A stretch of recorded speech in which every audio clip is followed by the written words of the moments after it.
हरियाणा के क्षेत्र में कपिल विमला कहकर एक जोड़ा रहते थे। उनको 2 बच्चे थे। कपिल जिंदगी गुजारने के लिए एक ठेले पर चिकन कुत्तू पराठा बनाकर बेचा करता था। उसके लिए पहले पराठे बनाकर उनको छोटे छोटे टुकड़ों में काटकर एक तवा में डालकर उसके ऊपर चिकन करी डालकर दोनों हाथों में 2 लड़ी पकड़कर थपा थप आवाज करते हुए बहुत देर तक मारता था।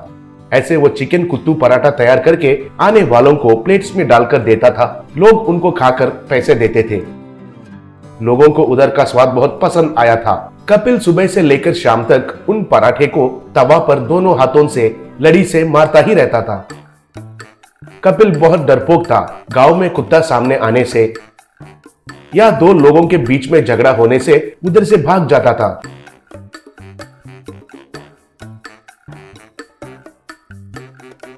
उतना ही नहीं, घर में छिपकली या चूहा दिखाई दिया तो डर के मारे बहुत हल्ला मचाता था।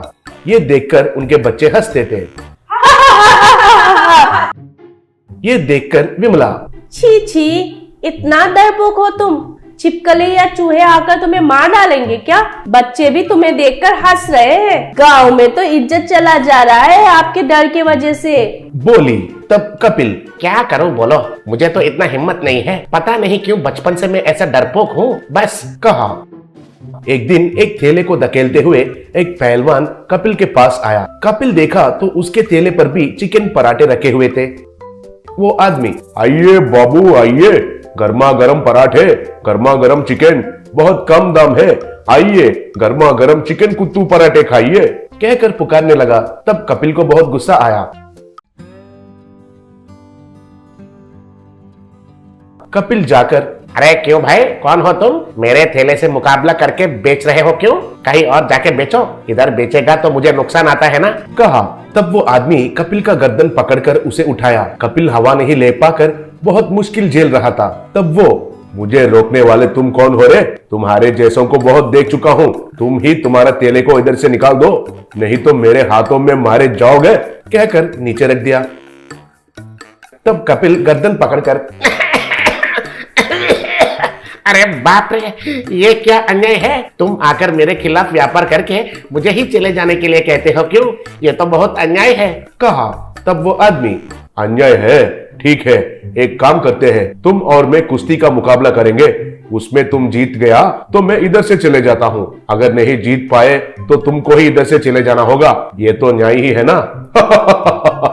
क्या करोगे मुझसे कुश्ती, कहा। तब कपिल, बाप रे, तुमसे कुश्ती करना है? मुझसे नहीं होगा भाई, मैं ही खुद चला जाता हूँ इधर से, कहा। घर आकर पत्नी से जो हुआ वो कहकर बहुत दुखी होने लगा। अगले दिन विमला आकर एक तावीज कपिल के गले में डाली। तब कपिल, ये क्या है, क्यों मेरे गले में डाली हो? कौन सा तावीज है ये, पूछा। तब विमला, ये सत्यानंद स्वामी जी ने दिया हुआ ताबीज है। तुम तो उनको बहुत विश्वास करते हो ना, इसलिए उनके आश्रम में जाकर उनका चरणों पर गिरकर हमारी समस्या के बारे में बोली। वे ये ताबीज तुम्हारे गले में डाला तो तुम्हें बहुत शक्ति मिलेगा कहकर, और जितना भी ताकतवर को मिट्टी में मिला सकते हैं कहकर दिए थे, बोली। तब कपिल, हाँ, सच में कितना अच्छा काम किया है तुमने विमला, मुझे तो उनके पास जाने का विचार ही नहीं आया था। अब देखो उस पहलवान को कैसे गिराता हूँ, कहा। बाद में गांव वाले सबके सामने ये दोनों कुश्ती करने के लिए तैयार हो गए थे। दोनों एक दूसरे से एक कुश्ती करने लगे, लेकिन आखिर में कपिल ने उस पहलवान को नीचे गिरा दिया। वो देखकर सब लोग तालियां बजाए।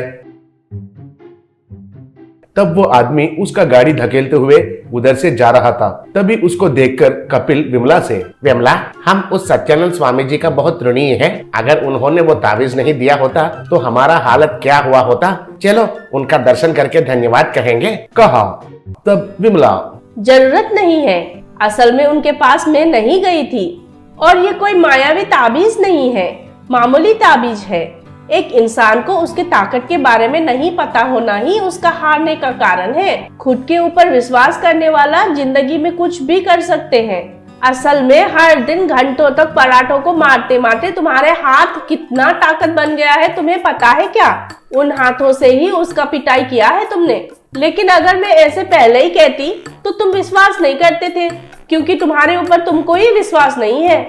इसलिए ताबीज और महिमा कहकर तुमको मैं ही विश्वास दिलाई। अब से डरना छोड़कर निडर होकर जिंदगी गुजारना सीखो, बोली। विमला के बातों से कपिल हैरान होकर उनके बातों में सच्चाई को जानकर विमला को धन्यवाद कहा। तब से बिना डर के उसका जिंदगी गुजारने लगा। बंटीपुरा जंगल के पास एक हाईवे था। वो टनल तक जाता था। उसमें से कई सारे बस, लॉरी, दूसरे गाड़ियां गुजरती थी।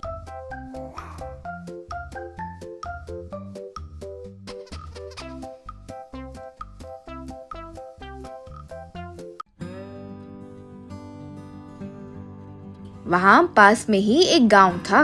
उसमें जिगर नाम का एक युवक रहता था। जिगर बहुत होशियार था, बहुत अच्छा भी था। वो उस गांव के एक सुपरमार्केट में डिलीवरी बॉय के तौर पर काम करता था। अपने ऑटो में सामान लेकर घर घर जाकर देता था। एक दिन सुपरमार्केट का ओनर जिगर को बुलाकर, जिगर, शहर से आने वाले टमाटर और अंडों को पहुंचाने जरा देरी हो रही है। वहाँ ट्रक ड्राइवर की हड़ताल कुछ है, इसलिए तुम जाकर अपने ऑटो में वो लेकर आओगे क्या, वरना यहाँ कस्टमर्स नाराज हो रहे हैं। यूं कहा। जिगर ठीक है कहकर सिटी के लिए रवाना हुआ।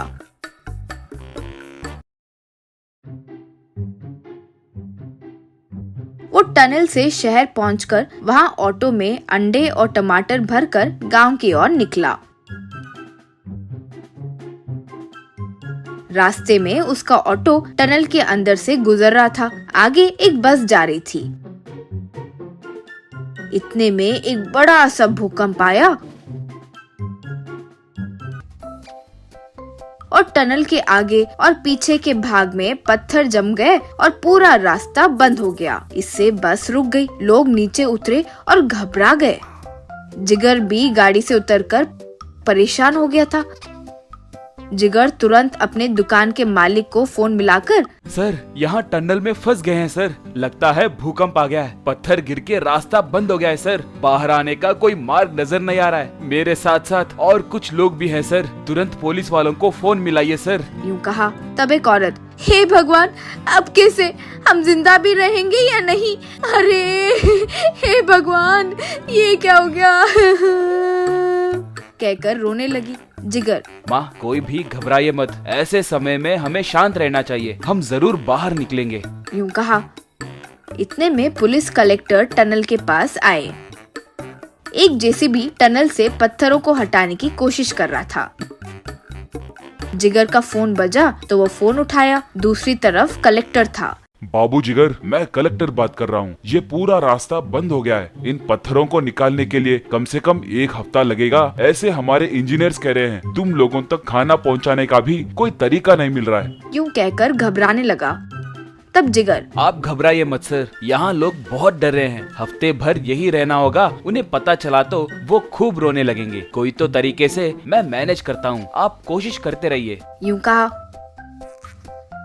फिर लोगों से, देखिए, बाहर पत्थरों से टनल बंद हो गया है। कल सुबह तक क्लियर करेंगे, ऐसे कलेक्टर ने अभी अभी कहा है। ठीक है ना? कोई भी मत घबराइए। यूं कहा। तब एक औरत, आहा, बहुत अच्छी खबर सुनाया बाबू। वो सब तो ठीक है, हमारी भूख कैसे मिटेगी? बच्चे और बुजुर्ग लोग हैं, वो भूख बर्दाश्त नहीं कर पाएंगे ना? यूं बोली। जिगर, वो सब आप मुझ पर छोड़ दीजिए, मैं देखता हूँ। आप सबके लिए मैं टमाटर एक ऑमलेट बना कर दूंगा। हम जब तक बाहर नहीं पहुँचेंगे वही खाना होगा, दूसरा कोई चारा नहीं है जी। यूं कहा। फिर अपने ऑटो से वो स्टव और दूसरे सामान लिया। लोग देखने लगे और वो टोमेटो एग ऑमलेट बनाया। उन सबको दिया। वो खाकर सबने भूख मिटाई। वो रात सब लोग वहीं पर सो गए। ऐसे जिगर कुछ ना कुछ कहकर उनका ध्यान भटकाकर उन्हें हिम्मत देने लगा।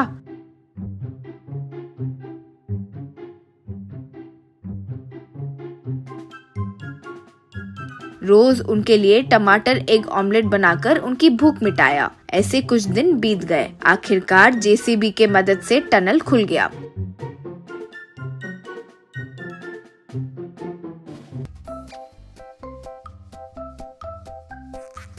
लोगों को बचाने के लिए जिगर की खूब प्रशंसा की गई।